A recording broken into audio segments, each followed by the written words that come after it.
I was certain I would marry the girl of my dreams. We planned our future, saved for a house, did everything together.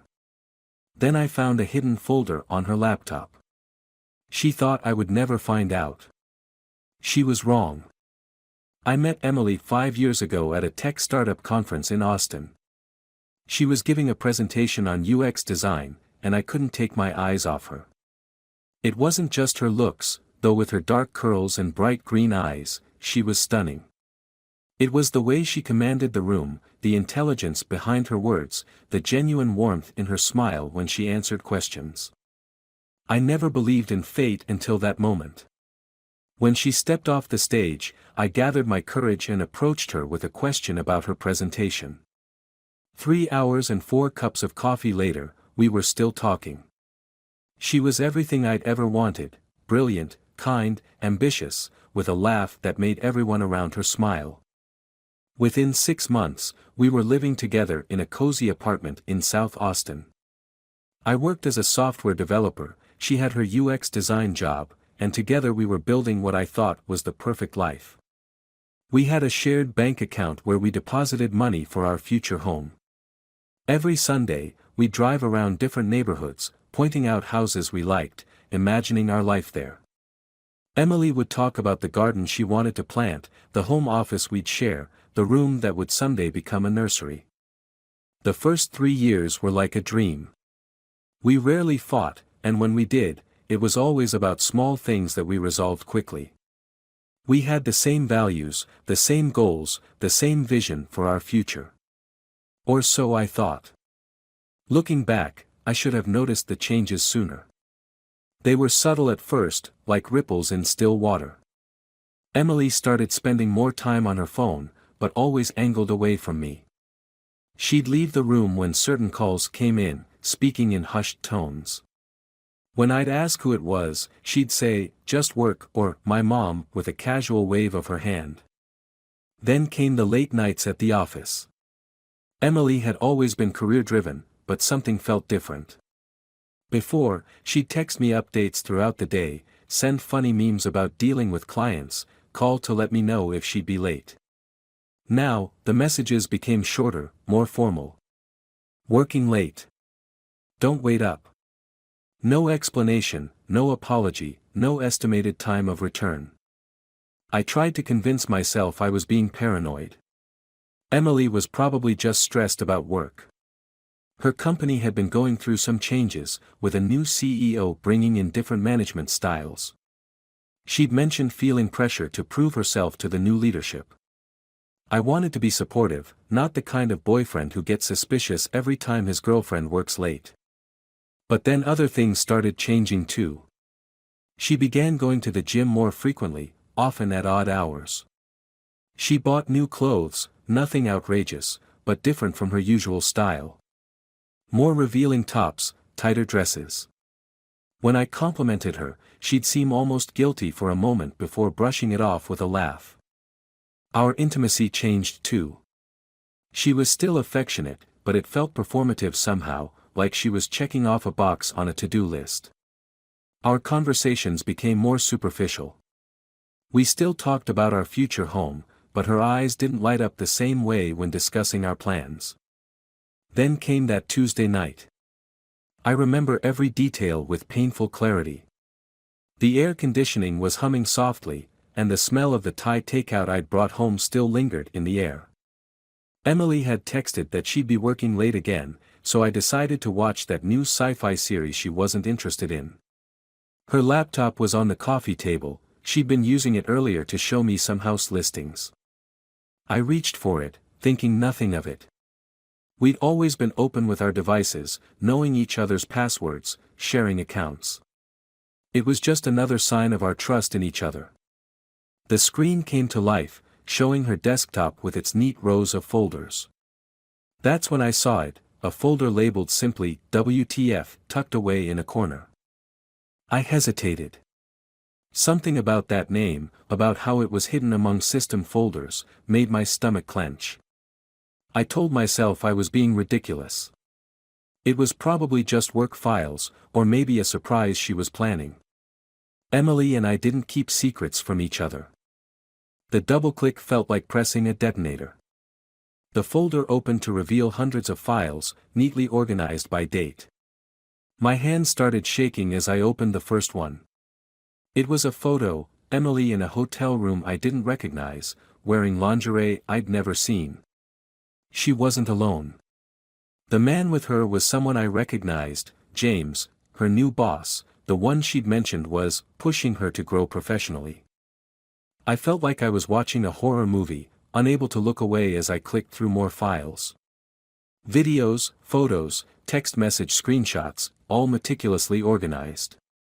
There was Derek, her personal trainer, the one she'd insisted on hiring because the gym was too crowded after work. And Michael, a client she'd met at a business conference, a married father of two who lived in Houston. The screenshots were the worst. In them, Emily discussed me with her lovers, mocking my trust, my devotion. "He's such a good provider," she wrote to James. "So dependable. So boring. But his salary helps pay for our fun." To Derek, "He never suspects a thing. He actually encourages me to go to the gym more. Isn't that hilarious?" And to Michael, "Don't worry, he's completely clueless. He still thinks we're saving for a house together." My world imploded.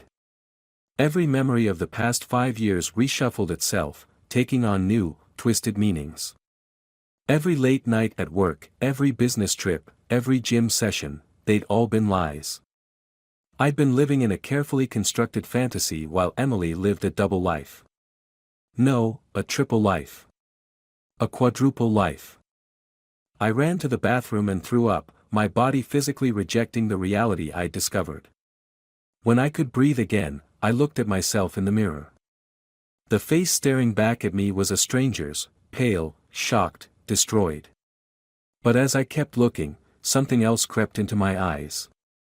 Something cold. Something calculating. Emily had played me for a fool, using me as her stable foundation while she built her house of lies. She'd taken my love, my trust, my dreams, and turned them into jokes to share with her lovers. She thought I was boring. Dependable. She had no idea what I was capable of. I splashed water on my face and went back to the laptop.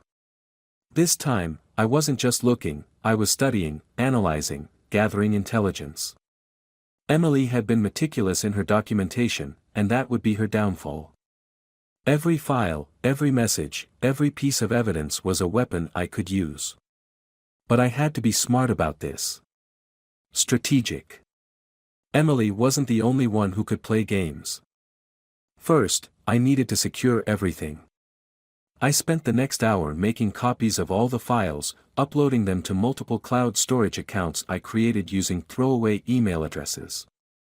Then I went through our shared bank account records, downloading statements, taking screenshots of every transaction. Emily had been using our house savings to fund her adventures, hotel rooms, expensive lingerie, gifts for her lovers. Each receipt was another nail in her coffin. I checked my watch. It was 9:30 p.m. Emily had texted earlier saying she'd be working late with James on a crucial project. Now I knew exactly what kind of project she meant. I had time to plan. I started with James, her boss. He was the easiest target, he had the most to lose. Married for 15 years, 3 kids, and a reputation as a family man that he leveraged heavily in his corporate role. He was always posting on LinkedIn about work-life balance and family values. The hypocrisy made me sick. Using a secure email account and a VPN, I crafted a message to him. No threats, no emotional language, just cold, hard facts. I detailed exactly what evidence I had of his affair with a subordinate, including dates and locations. I mentioned his company's strict policy against relationships between managers and employees. Then I added something that would make his blood run cold, the names of every board member and major client I planned to send the evidence to. For Derek, the personal trainer, I took a different approach. His business relied entirely on his reputation in Austin's fitness community. His Instagram was full of posts about respect and integrity while he was sleeping with his clients' girlfriends. I created a burner account and started sending direct messages to his female clients, complete with video evidence. Not all at once, just a few each day, letting the whispers spread naturally. Michael, the married father from Houston, was my masterpiece. I didn't contact him at all. Instead, I created a detailed digital trail of his infidelity, hotel receipts, text messages, photos, and mailed it anonymously to his wife. But I didn't stop there. I also sent copies to his company's HR department, highlighting the fact that he'd been expensing his business trips to meet Emily. The whole time, I maintained my normal routine. I went to work, came home, acted normal when Emily called or texted. Inside, I was different. Every fake laugh at her messages, every "I love you too," felt like swallowing glass.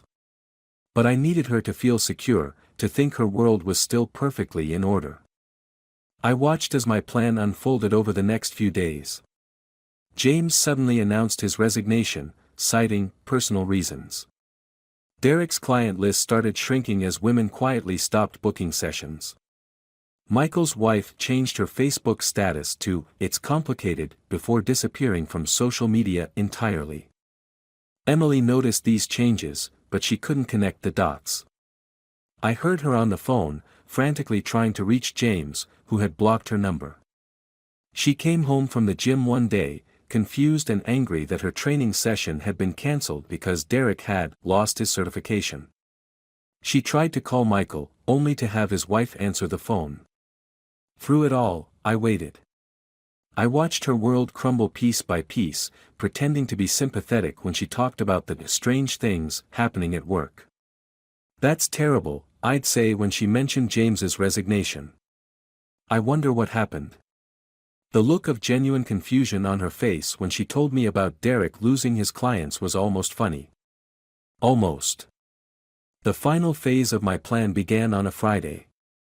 Emily had texted that she was having drinks with colleagues, another lie, since her workplace had basically imploded after James's departure. I spent the evening moving my things out of our apartment, carefully and methodically. Not everything, just the important stuff. Just enough to make it clear I wasn't coming back. I'd already rented a new apartment across town, paid for with money from my personal account. I'd been transferring small amounts from our joint account over the past week, not enough to raise suspicion but enough to secure my future. The rest of our house savings, the money she'd been dipping into for her affairs, I moved to a new account in my name only. It was my money anyway, Emily hadn't contributed to that account in months. When she came home that night, slightly drunk and smelling of unfamiliar cologne, I wasn't there. I'd left my laptop open on the kitchen table, displaying a single folder labeled Truth. Inside were copies of all her files, organized by lover, along with bank statements showing her misuse of our shared money. Next to the laptop was an envelope containing proof that I'd emptied our joint account. I watched through the security camera I'd installed days earlier as she walked in. She called out my name, confusion turning to concern when there was no answer. I saw her notice the laptop, watched her face change as she opened the folder. The color drained from her face as she scrolled through the evidence of her destroyed web of lies. She tried calling me. I let it go to voicemail. She called again, and again, growing more frantic with each attempt. I watched as she paced the apartment, slowly realizing how many of my things were missing. Her fingers flew over her phone as she tried to reach her lovers, each attempt meeting silence. Finally, I answered her call. "How long have you known?" she whispered. "Long enough," I replied, my voice steady. "Long enough to understand exactly who you are." "I can explain." "Can you explain the videos? The messages where you mocked me? The money you stole from our future to fund your affairs?" Silence. "I trusted you, Emily. I loved you. And you turned that love into a joke." "Please," she sobbed. "We can fix this. I'll do anything." "There's nothing to fix. Your boss. He's gone. Your trainer. His career is over. Your married boyfriend. Well, his wife's divorce lawyer sends her regards. You did all that? No, Emily. You did. Every choice you made, every lie you told, every person you betrayed, this is all your karma coming back to you. I just helped speed up the process. You're crazy, she whispered. I laughed, but there was no humor in it. Crazy? No. I'm just not the boring, dependable fool you thought I was. Check your bank balance. I heard her tapping on her phone, then a sharp intake of breath. The money, what did you? I took back what was mine. What you've been stealing to finance your adventures. Don't worry, I kept receipts. You can't do this. I already did. Goodbye, Emily. Wait. I ended the call and blocked her number. Through the security camera, I watched her collapse onto the couch, her carefully constructed world completely shattered. The next few weeks were a blur of legal notifications and blocked calls from unknown numbers. Emily tried everything: threats, pleading, attempts at manipulation through mutual friends. But I had documented everything.